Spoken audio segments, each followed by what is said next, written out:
Sir, do you really want to show the Filipino people kung anong kaalaman ninyo sa batas? Mr. Chair, the position of Undersecretary and Assistant Secretaries and other appointed positions are positions of trust and confidence by the appointing authority. The resignation letters of the USEX and the ASEX of DepEd were accepted by the appointing authority. And who is that? Mr. Chair. The President of the Republic of the Philippines. Yes. It is not the Secretary of the Department of Education. So you ask the President of the Republic of the Philippines why he accepted the resignation of the USEX and the ASEX.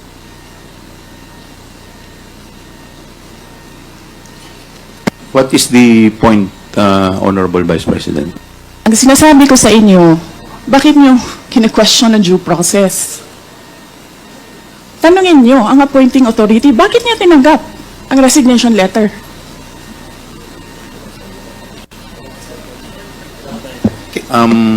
Madam Vice President, Yes, sir. we will, wala pa po tayo dun sa usapin na yun. Sa anong usapin, Later sir? later po sa binabanggit po ninyo. Sa anong Wala usap- pa po tayo sa period of interpellation. Bubuksan ko pa lamang po ang period of interpellation. Yes, sir. Nandun na kayo sa topic. Hindi po tayo nag-i-interpellation ngayon. Madam Vice President, nag-uusap po muna ang mga miyembro. Yes, so, sir. please do respect. Yung Yes, mga, I am very respectful. I am dovetailing from Congressman Marcoleta.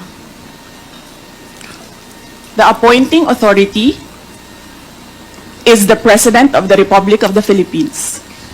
Why are you questioning due process in a discussion of resignation of USEX and ASEX?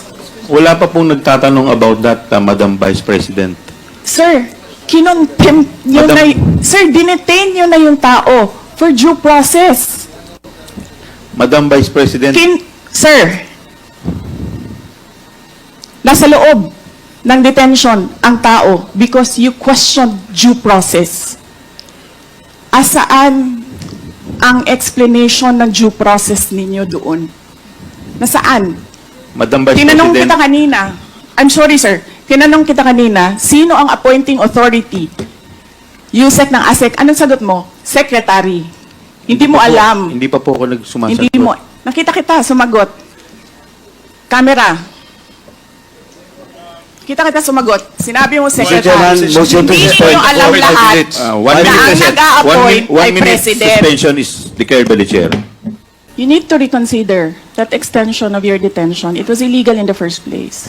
You asked the President why he accepted the resignation. Do not ask due process. Mr. Chairman. Mr. Chair, Yes, Congressman Paduano. Congressman Nakop. Mr. Chair, Madam Vice President, if you have any question insofar as the actions of this committee are concerned, I think the proper remedy is for you to go to the court. Sir, I will go to court. Opo, pero Oo, that is pero your- araw-araw, you are depriving a person of her liberty while I await that is precisely the point, ma'am. the... If our action of detaining your chief of staff is against the law, I think the proper remedy, and I think you're a lawyer, Yes, sir. the proper remedy is to go to the court. Sir, do you really want to show the Filipino people kung anong kaalaman ninyo sa batas? Ang sinasabi ko lang po ay sundin Oo. po natin yung batas Kaya dito nga, sa sir, House. sundin natin yung Kasi batas. nandito po kayo dito sa bahay ng Kongreso. Yes, sir. Sundin natin yung batas. Why will you penalize, punish Yusek Lopez for an act of the President? Madam Vice President, that is the decision of the committee as a whole. Sana po respetuhin po ninyo.